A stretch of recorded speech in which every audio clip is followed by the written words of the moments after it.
Welcome back, guys. We are going to move on with our math unit on measurement, and we have been talking about all the different ways that we can measure different things.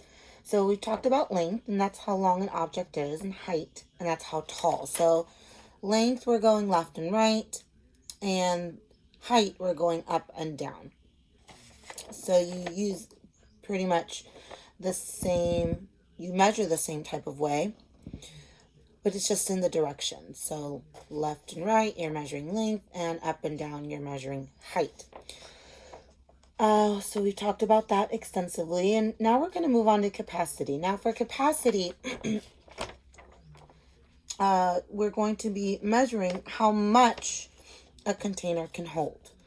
So this one's a little tricky for all of us to do, so we won't be doing this in small group, but I really want you to maybe measure some things at home and how much containers can hold in your house, because it's tricky to find that everyone has the same type of containers at home. So we're going to continue with non-standard measurement, and we're using Unifix cubes, or we've used pennies or Q-tips, which isn't exactly an accurate measuring system or standard that everyone uses, but it still gets the job done as long as we're all using the same unit of measurement. So capacity, here's that. Capacity is, again, how much a container can hold. So we can measure capacity using non-standard measurements like Unifix cubes, which I'll be using today, or standard measurements, which is using a measuring cup, like when you're measuring to bake something. So we're going to be talking about the capacity, so how much a container can hold. Now I have a couple of different things here that I'm going to use to measure capacity. And usually you can tell if something can hold more or less, because that's some of the vocabulary. This can hold more than or less than, or they hold the same amounts. Another vocabulary word for capacity is if something's empty or something's full. So when we measure for capacity, we're going to fill the container to see how much it can hold. So I have this little container here. I have a measuring spoon, and I have a bowl. So I'm going to be showing you how to measure capacity. And again, you can do this at home if you'd like, using water to fill certain things up, or you can use maybe your blocks at home if you have some, to measure the capacity of some of the containers in your house, and then talk to somebody about whether something has more capacity than another object or less capacity. So I will model measuring capacity for you. All right, friends, so I have here my items that I'm going to measure with. So there they are. There's a bowl, there's a small container to put a snack, and here's a tiny measuring spoon. And I'm going to be using Unifix cubes to measure how much they can hold. So we're going to go ahead and start with the smallest one. So I'm going to put some Unifix cubes in here.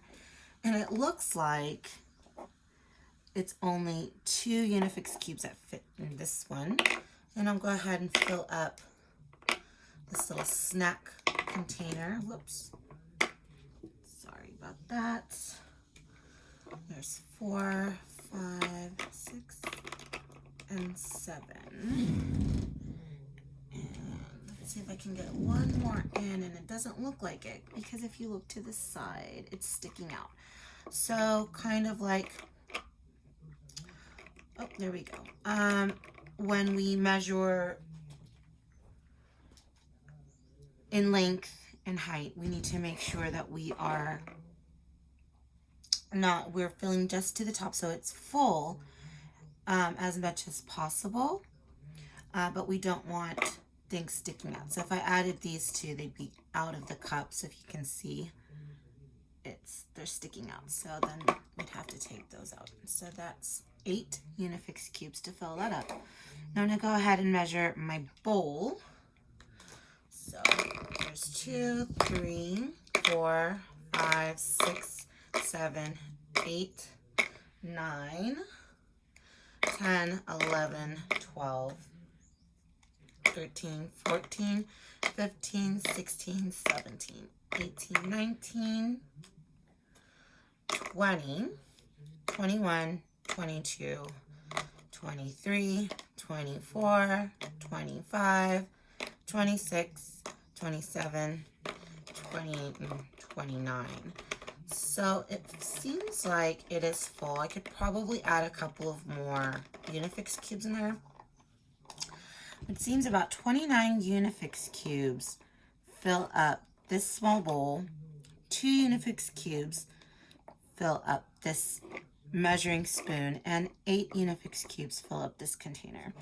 So looking at the capacity, so how much it can hold, I can see from these objects, this has the smaller capacity. So this has less capacity than the snack bowl and less capacity than the bowl. So if I'm looking just at these two, the measuring cup has less capacity than the snack cup, and the snack cup has more capacity than the measuring cup. But if I switch it around, if I take out the measuring cup and I put these two together, the snack cup has less capacity than the bowl, and the bowl has more capacity than the snack cup. So that's how we measure capacity, and that's, again, how much a container can hold. And you can try this at home if you'd like. Take a picture and send it to me if you tried this activity at home. But that's pretty much all we have on capacity. Again, remember, you have to use the same unit, just like in our rules of measuring. So as you can see, I used just Unifix cubes so I can compare. Because if I was using, for example, teddy bears, and I was using small teddy bears, I'd probably get a different amount of capacity for my measuring spoon. 3 small teddy bears fit in that measuring spoon versus 2 Unifix cubes, and they're not the same measurement. There's not the same unit, so we can't compare when we're using different units. So make sure that if you do this activity at home that you use the same units. Otherwise, you're not going to have the proper units to compare different items, because it would not be the same. As you can tell with the small measuring spoon, it takes 2 Unifix cubes, but 3 small bears fit in there as well. So make sure that you're using the same unit when you're measuring, because that is one of our rules. But this is capacity, how much a container can hold. All right, hope you guys learned a lot. I'll see you in the next math lesson.